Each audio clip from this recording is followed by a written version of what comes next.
नमस्कार, मंडल news bulletin में आपका स्वागत है। आइए पेश करते हैं आज के प्रमुख व मुख्य समाचार। अमरावती महानगर पालिका क्षेत्र अंतर्गत साफ सफाई के कार्य हेतु जोन न्याय पद्धति से आवंटित स्वच्छता ठेकों को आज बॉम्बे हाईकोर्ट की नागपुर खंडपीठ द्वारा रद्द करने का आदेश दिया गया। साथ ही हाईकोर्ट ने अमरावती मनपा को यह निर्देश भी दिया कि अगले 21 दिनों के भीतर नई निविदा प्रक्रिया पर अमल करते हुए साफ सफाई हेतु नई एजेंसियों को चयन किया जाए। ऐसी जानकारी आज दोपहर बाद सामने आई है, जिसके चलते मनपा सहित शहर में अच्छा खासा हड़कंप मचने की पूरी संभावना है। ऐसे में अब हाईकोर्ट के फैसले की प्रतिलिपि व विस्तृत ब्यौरा मिलने का इंतजार किया जा रहा है। शहर में जोन न्याय ठेका पद्धति को अमल में लाया गया और 5 जोन के लिए ठेके आवंटित किए गए थे, जिसके तहत श्री नागरिक सेवा सहकारी बेरोजगार संस्था, क्षितिज बेरोजगार संस्था तथा गोविंद बेरोजगार संस्था नामक 3 संस्थाओं को शहर के अलग अलग प्रभागों में साफ सफाई करने का ठेका दिया गया था, जिसमें से क्षितिज संस्था के पास जोन क्रमांक 3 की साफ सफाई का जिम्मा था। वही श्री नागरिक संस्था के पास जोन क्रमांक 1 व 5 तथा गोविंदा संस्था के पास जोन क्रमांक 2 और 4 ऐसे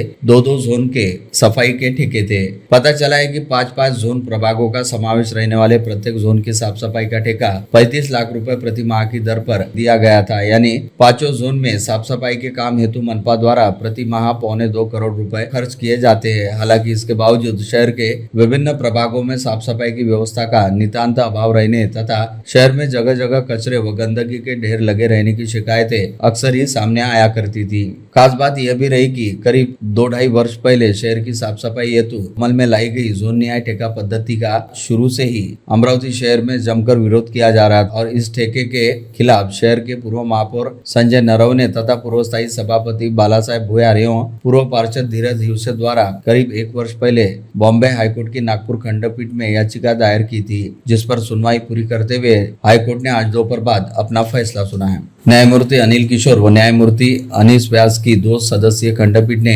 अमरावती मनपा क्षेत्र में चल रहे साफ सफाई के जोन न्याय ठेकों को तुरंत प्रभाव से रद्द करने का आदेश जारी करते हुए अमरावती महानगर पालिका को यह निर्देश भी दिया कि आगामी 21 दिनों के भीतर अमरावती मनपा द्वारा साफ सफाई को लेकर नई निविदा प्रक्रिया को पूर्ण किया जाए और नए सिरे से साफ सफाई के ठेके जारी किए जाए। इस फैसले का विस्तृत ब्यौरा एवं प्रतिलिपि अभी मिलना बाकी है।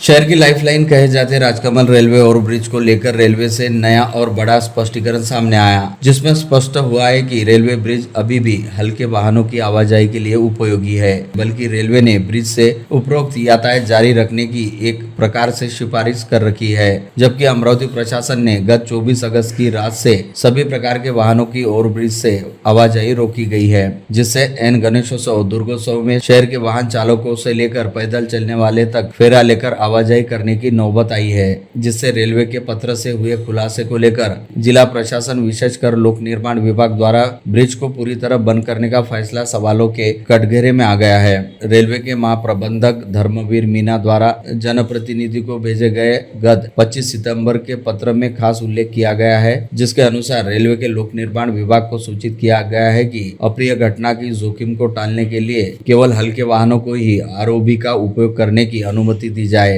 ऐसे में अमरावती प्रशासन द्वारा पूरा रेलवे ब्रिज दोपहिया के लिए बंद कर देना सवालों के घेरे में आ गया है। जानकारों का दावा है कि लोनीवी ने किसी के दबाव में हड़बड़ी में ब्रिज सभी के लिए बंद कर दिया गया। हालांकि लोनीवी के एक निजी कंपनी के विशेषज्ञों द्वारा स्ट्रक्चरल ऑडिट की रिपोर्ट का हवाला दिया।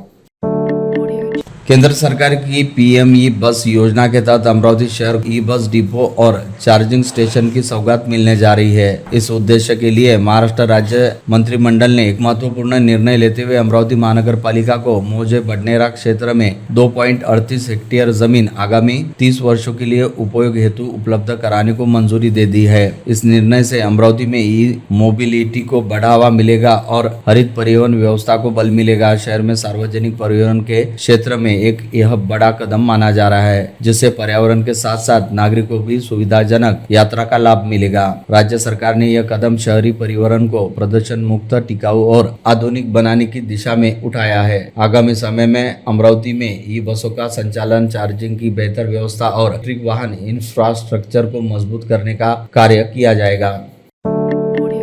मुंबई राज्य में छोटे भूखंड प्लॉट मालकिन अपनी जमीन का लेन देन नहीं कर पा रहे थे। टुकड़ाबंदी कानून के कारण 10 गुंठे से कम जमीन रखने वाले नागरिक न तो अपनी जमीन बेच सकते थे और न ही कोई उसे खरीद सकता था। पहले जनसंख्या कम थी, इसलिए जमीन के टुकड़े भी कम होते थे, लेकिन जैसे जैसे जनसंख्या बढ़ी वैसे वैसे जमीनों के छोटे टुकड़े होते गए। हालांकि जमीन के अंधाधुंध टुकड़े रोकने के उद्देश्य से 1947 में टुकड़ाबंदी कानून लाया गया था, लेकिन अब परिस्थिति बदल चुकी है। इसी को देखते हुए राज्य सरकार ने इस साल जनवरी में इस कानून में संशोधन करने की घोषणा की थी। आज हुई कैबिनेट में राजस्व विभाग ने टुकड़ाबंदी अधिनियम 1947 में संशोधन मंजूरी दी, जिसके चलते छोटे प्लॉट धारकों को अब अपनी जमीन बेचने खरीदने की छूट मिलेगी, जिसके लिए कानून की धारा 8(ब) का उपविधान हटाकर धारा 9 में उपधारा 3 के बाद नया प्रावधान जोड़ा जाएगा। आज राज्य मंत्रिमंडल की बैठक में इस संदर्भ में बड़ा निर्णय लिया गया। इस निर्णय के तहत कई महत्वपूर्ण फैसले भी लिए गए। मध्य प्रदेश व राजस्थान में कोड्रीप सिरप का सेवन करने के बाद कुछ बच्चों की मौत होते ही अन्न व औषधि प्रशासन FDA ने तत्काल आवश्यक गाइडलाइन जारी करते हुए बताया कि कोड्रीप सिरप नामक कप सिरप की SR 13 बैच में डाइथिलीन ग्लाइकोज DEG नामक विषैला रासायनिक घटक मिला रहने की जानकारी सामने आई है, जिसके चलते इस बैच की दवाओं को जब्त करने के आदेश जारी किए गए हैं। इसके साथ ही FDA ने यह भी कहा कि राज्य के सभी नागरिकों व स्वास्थ्य संस्थाओं ने इस दवाओं का उपयोग तत्काल बंद करना चाहिए तथा दवाई के स्टॉक को जब्त करने हेतु प्रशासन के साथ मिलकर सहयोग करना चाहिए।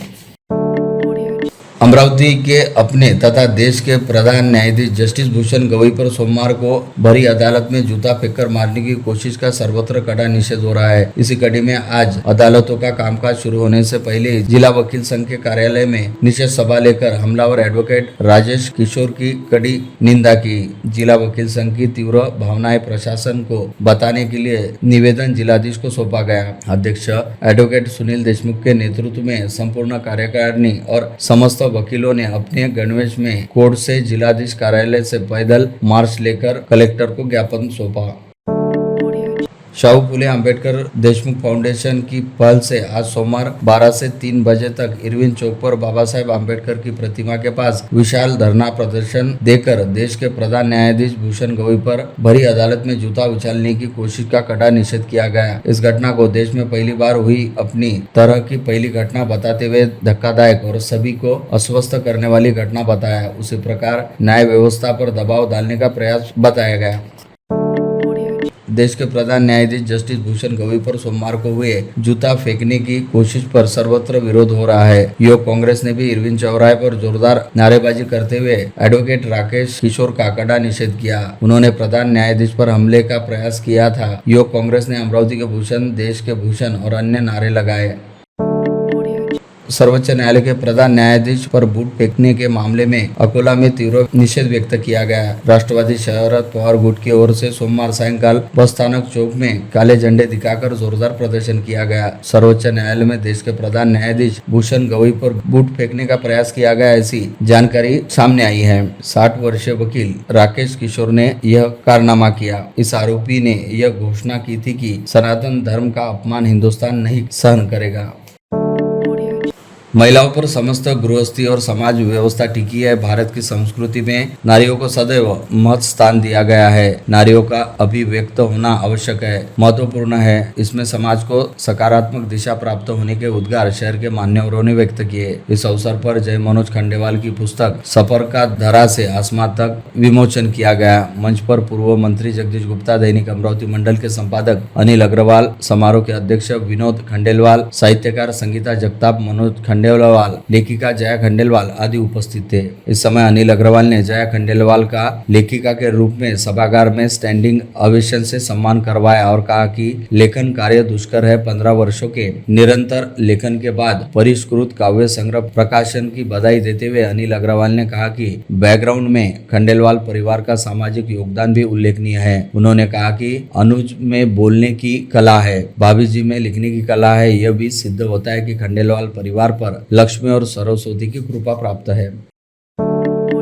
आगामी रविवार 12 अक्टूबर को दक्षिण पश्चिम मानसून महाराष्ट्र से विदा लेगा, इस प्रकार का मौसम विभाग का अंदाज है। इस बीच कई बूंदाबांदी हो सकती है। विदर्भ में अभी तो अक्टूबर हीट का प्रारंभ हो चुका है। 24-35 डिग्री तापमान के साथ अमरावती और परिसर तुलना में हॉट बना हुआ है। पश्चिम विदर्भ के अकोला, यवतमाळ, बुल्ढाना जिले में भी 33-35 डिग्री पारा रहने की संभावना बताई जाती है। मजे की बात यह है कि रात्रि में गिरावट आ रही है। न्यूनतम तापमान 21-22 डिग्री सेल्सियस दर्ज किया जा रहा है, अर्थात तुलना में काफी कम है। गुलाबी ठंड की शुरुआत आगामी कुछ दिनों में हो सकती है। मध्यवर्ती कारागार में अंडा सेल में बंद रहने वाले 2 कैदियों की बैरक में की गई जांच पड़ताल के दौरान 3 मोबाइल फोन व 2 बैटरियां बरामद होने का मामला सामने आया है। इस घटना के चलते अमरावती सेंट्रल जेल की सुरक्षा व्यवस्था को लेकर जबरदस्त सवाल उठाए गए हैं। वही अब यह जानकारी भी सामने आई कि जेल में बंद रहने वाले एक कैदी ने जेल के अधिकारियों को जेल के भीतर मोबाइल रहने की जानकारी दी थी। तब तक जेल के भीतर किसी कैदी के पास मोबाइल रहने के बाद का जेल के अधिकारियों को कोई अता पता नहीं था। ऐसे में यह सवाल भी अब अपनी जगह पर बना हुआ है कि आखिर कड़ी सुरक्षा वाले अमरावती सेंट्रल जेल तथा सुरक्षा वाले अंडा सेल के भीतर मोबाइल फोन व बैटरियां कैसे पहुंची। कोविड महामारी के दौरान अमरावती सेंट्रल जेल में भीड़भाड़ को कम करने के लिए सरकार ने विचाराधीन कैदियों सहित 7 वर्ष से कम अवधि वाली सजा प्राप्त कैदियों को जेल से पैरोल पर छोड़ने का आदेश जारी किया था। इसके बाद कोविड महामारी का दौर बीतने के बाद कई कैदी नियमानुसार जेल वापस लौट आए, परंतु अब भी अमरावती सेंट्रल जेल से छोड़े गए 128 कैदी अपनी बची हुई सजा को पूरी करने के लिए जेल वापस नहीं पहुंचे, जिसके चलते जेल प्रशासन ने पुलिस विभाग से पत्र व्यवहार किया, जिसके आधार पर पुलिस ने संबंधित कैदियों को गिरफ्तार कर उन्हें जेल में हाजिर करने की प्रक्रिया शुरू की।